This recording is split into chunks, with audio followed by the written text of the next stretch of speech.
जी नमस्ते। अ हम लोगों ने कुछ पाठकों से मंगवाए थे कन्फ्यूज़न जो लैंड सर्वे को लेके हैं, उस संबंध में आपसे मैं बात करना चाह रहा हूँ।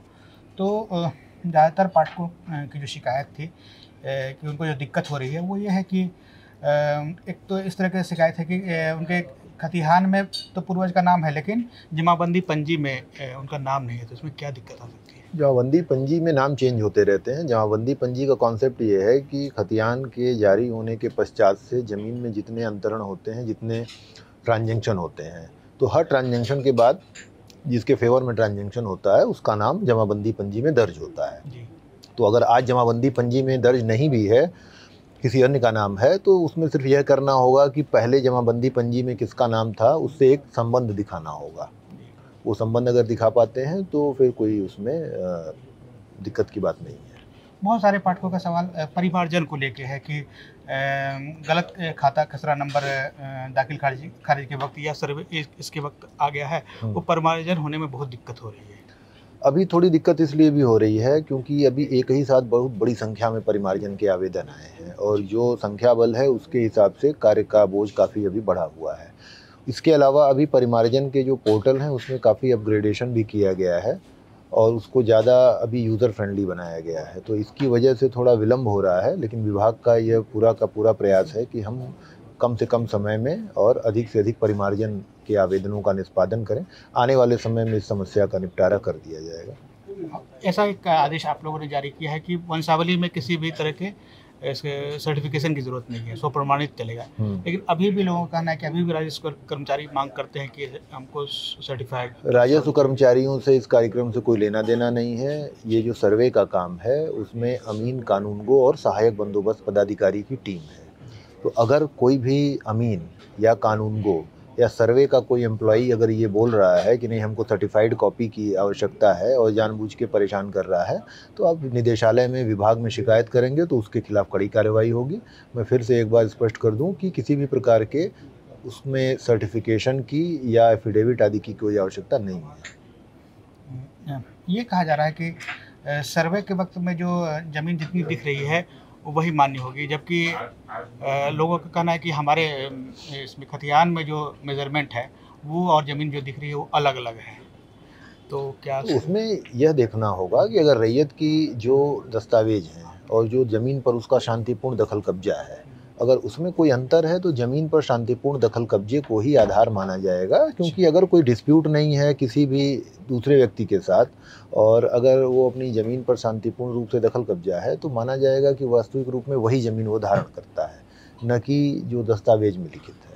तो मतलब दखल कब्जा जो है उसको मान्य। हाँ, अगर वो शांतिपूर्ण है और अगर रैयत ने अपने ज़मीन के संबंध में किसी पड़ोसी से आपकी ज़मीन के जो बॉर्डर पे जो लोग हैं उनके खिलाफ अगर कोई उसने पहले से केस चला रखा है एनक्रोच करने का कि भाई उसने बगल वाले ने हमारी ज़मीन में कब्जा कर रखा है, तब ऐसे मामलों में तो उसका एडजुडिकेशन होगा, तब ये फाइनलाइज होगा। लेकिन अगर कोई डिस्प्यूट नहीं है तब तो फिर वही माना जाएगा जो पोजीशन में है, पीसफुली पोजीशन में है, वही मानेंगे फिर। कुछ पाठकों की शिकायत मतलब दिक्कत ये है कि उनका बंटवारा नहीं हुआ है और बंटवारे में विवाद भी है और अभी जितने कागजात हैं वो उनके पूर्वजों किसी के दादा के किसी परदादा के नाम है, तो सर्वे के वक्त क्या उन्हीं के नाम रह जाएगा या फिर ये चीज़ सर्वे में ऐसे मामले जिसमें भी बंटवारा नहीं हुआ है तो संयुक्त रूप से हम लोग जो है उसका सर्वे में नाम दाखिल कर देंगे और जो बंटवारा होगा वो सक्षम सिविल न्यायालय से वो सभी लोग खुद से कराएंगे और बाद में उस बंटवारे के आधार पर उनका हिस्सा अलग अलग किया जाएगा।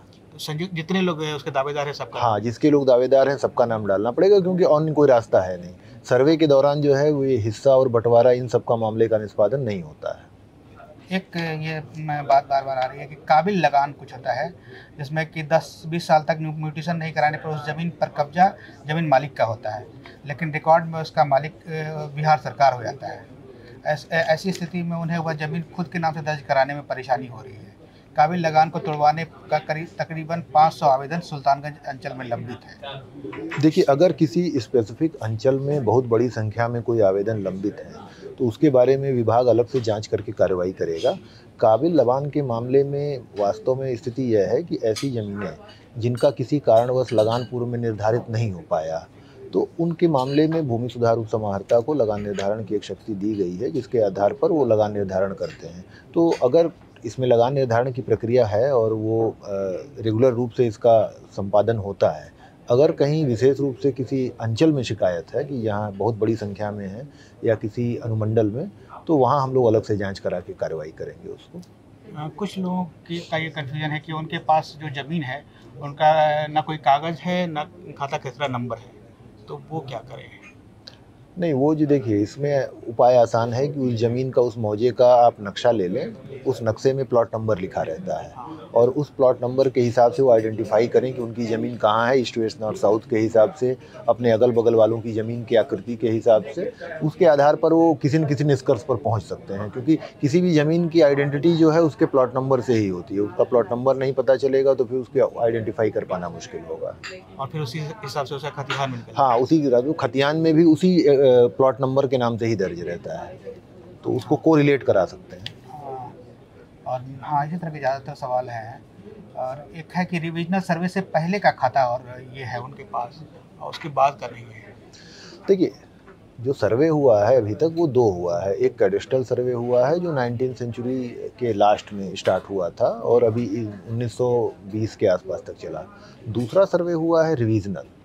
रिविजनल सर्वे 1960s से शुरू हुआ और करीब 35-40 सालों तक चलता रहा अलग अलग क्षेत्र में। तो अगर कहीं रिविजनल सर्वे फाइनल है, फाइनल का मतलब ये होता है कि उस सर्वे का खतियान प्रकाशित है, उसके हिसाब से लोगों का ज़मीन पर दखल कब्जा है, लोग लगान पे कर रहे हैं और रजिस्ट्री ऑफिस में उसके हिसाब से खरीद बिक्री हो रही है। तो अगर ये चीज़ें सेटिस्फाइड होती हैं तो वही खतियान लागू माना जाता है। तो अगर वो खतियान लागू है रिविजनल का, तो उसके पहले की किसी चीज़ की आवश्यकता नहीं है। और अगर रिविजनल के पहले का हो, रिविजनल के बाद का पेपर ना हो तो? नहीं, रिविजनल खतियान है। रिविजनल खतियान में अगर जो चीज़ें हैं वो अगर आपके पास पेपर नहीं होगा, लेकिन उस रिविजनल सर्वे का खतियान जिला के अभिलेखागार में है। हम लोगों ने अभी 35,000 गाँव का जो पूरा खतियान है, जिसमें रिविजनल, कैडेस्ट्रल ये सारे हैं, उनको स्कैन करके ऑनलाइन भी किया है, तो वहाँ से भी देखा जा सकता है। तो खतियान अगर किसी रैयत के पास नहीं है तो अन्य सोर्स के माध्यम से उसको ले सकते हैं, क्योंकि वो रिविजनल सर्वे हुए अभी बहुत ज़्यादा नहीं हुआ, 35-40 साल ही हुए हैं, तो उन खतियानों के उपलब्ध रहने की संभावना ज़्यादा है। और एक जो आम तौर पर लगभग सभी लोगों की शिकायत है कि बहुत ज़्यादा पैसे मांगे जा रहे हैं, रिश्वतखोरी हो रही है इस कागज़ निकलवाने में, परिमार्जन में या फिर और भी काम में, अमीन को लेके शिकायत है। देखिए, जो परिमार्जन और दाखिल खारिज से संबंधित जो कार्य हैं उसमें अमीन की कोई भूमिका नहीं है और जो सर्वे का काम है उसमें कर्मचारी की कोई भूमिका नहीं है। तो पहले लोगों को यह समझना होगा कि कौन से काम में किसकी भूमिका है। अंचल के जो काम हैं, जैसे लगान का काम है, म्यूटेशन का काम है, परिमार्जन का काम है, इसमें राजस्व कर्मचारी का ही जिम्मेदारी है, उसी की कार्रवाई है। इसमें अंचल अमीन या बाकी जो सर्वे के अमीन हैं, इनकी कोई भूमिका नहीं है। तो अगर उसमें कोई बदमाशी करता है तो आप सीओ को या डीएम को शिकायत कर सकते हैं, विभाग को भी शिकायत कर सकते हैं। सर्वे की प्रक्रिया में कर्मचारी की कोई भूमिका नहीं है, अमीन और कानूनगो की भूमिका है। तो अगर अमीन और कानूनगो कोई बदमाशी कर रहे हैं, लोगों को परेशान कर रहे हैं, तो उसकी शिकायत करेंगे तो उसकी कार्रवाई होगी। हम लोगों ने जो प्राप्त शिकायतें हैं उसके आधार पर कार्रवाई भी की है और मुझे लगता है कि 100 से यदि पिछले 2.5 से 3 वर्षों में 100 से ज़्यादा जो सर्वे के कर्मी हैं उनकी इस प्रकार की शिकायतों के आधार पर उनका टर्मिनेशन किया जा चुका है। तो विभाग इस मामले में पूरी तरीके से गंभीर है। अगर कोई शिकायत आती है और हम जांच कराने पर उसको सही पाते हैं तो सर्वे के जो कर्मी हैं उनका तो हम सीधे टर्मिनेशन ही करते हैं, क्योंकि वहाँ निलंबन आदि की कोई गुंजाइश नहीं है। और अंचल के अगर कर्मी हैं, राजस्व कर्मचारी, उनके मामले में पहले निलंबन आदि की कार्रवाई होती है, विभागीय कार्रवाई का संचालन होता है। तो जो भी शिकायत आएगी उसके हिसाब से विभाग कार्रवाई करेगा। अमूमन यही क्वेश्चन है। इसके अलावा मैं चाहता हूँ कि आप, क्योंकि बहुत अफरा तफरी है, परेशानी है, कन्फ्यूजन है, आप अपनी तरफ से कुछ कहना चाहें अगर? अभी जो सर्वे में अफरा तफरी इसलिए है क्योंकि लोगों के बीच में तमाम तरीके के भ्रम फैलाए गए हैं अनावश्यक रूप से। तो लोगों को सबसे पहले ये समझना होगा कि सर्वे के कार्यक्रम में सबसे पहले तो अपनी भागीदारी करनी है, उससे बाहर नहीं रहना है। भागीदारी करने का सबसे बेहतर तरीका है स्वघोषणा पत्र समर्पित करना। स्वघोषणा पत्र सभी लोग समर्पित करें, उसका ऑनलाइन प्लेटफॉर्म है, कहीं किसी से कांटेक्ट करने की ज़रूरत नहीं है, किसी भी अमीन या कानूनगो से। आप ऑनलाइन उसको सबमिट करें। अगर आपके पास कोई दस्तावेज नहीं है तो भी आप स्वघोषणा समर्पित करें। ताकि जब आने वाले चरण में जब उसका वेरिफिकेशन हो तब आप अपनी बात रख सकें, बता सकें कि हाँ किस कारण से आपका दस्तावेज नहीं है, बाढ़ में नष्ट हो गया, किसी आपदा में नष्ट हो गया। लेकिन स्वघोषणा ज़रूर समर्पित करें, पहली चीज़। दूसरी चीज़, अनावश्यक अफवाहों पर ध्यान देने की ज़रूरत नहीं है। विभाग जो है, सरकार पूरी तरीके से गंभीर है लोगों की सहूलियत को लेकर के। अगर कहीं किसी को कोई दिक्कत हो रही है, किसी चीज़ को कोई दस्तावेज उपलब्ध नहीं है या समय सीमा कम है, तो उन सारी चीज़ों को कंसीडर किया जा रहा है। अभी स्वघोषणा समर्पित करने की कोई अंतिम तिथि निर्धारित नहीं की गई। जैसा बहुत लोग बीच में भ्रम फैला रहे थे कि बस इतने दिन के लिए ही है, अगर 10 दिन के अंदर या 20 दिन के अंदर नहीं जमा किया तो उससे नुकसान होगा, ऐसा कुछ भी नहीं है। तो ऑथेंटिक जो इन्फॉर्मेशन है उसी पर भरोसा करें और यह भरोसा करें कि यह सर्वे की पूरी कार्रवाई जो है लैंड रिकॉर्ड को अपडेट करने के लिए, भूमि विवादों को समाप्त करने के लिए और लोगों को सहूलियत देने के लिए कराई जा रही है। तो इसमें लोगों का जो भी कंसर्न होगा, जो भी दिक्कत होगी, उसको पूरी गंभीरता से सुना जाएगा और उसका हल निकाला जाएगा। और ये भी बार बार चर्चा होती है कि सर्वे पोस्टपोन हो जाएगा या कैंसिल हो जाएगा। नहीं, अभी इस प्रकार की कोई सूचना नहीं है। अभी वर्तमान में हम लोग इस कार्रवाई को चला रहे हैं। इसमें शुरुआती चरण की जो कार्रवाइयाँ हैं, जिसमें ग्राम सभाओं का आयोजन, स्वघोषणा और तेरीज राइटिंग, ये सारी कार्रवाइयाँ अभी अपने समय के हिसाब से चल रही हैं। अभी इसमें कोई भी रोकने की कहीं कोई बात नहीं है। इसी तरह की तसल्ली से भरी हुई एक्सक्लूसिव रिपोर्ट्स देखने के लिए सब्सक्राइब करें इंडिया टुडे हिंदी का YouTube चैनल और बेल आइकन जरूर प्रेस करें ताकि वीडियो अपलोड होते ही आपको खबर हो जाए।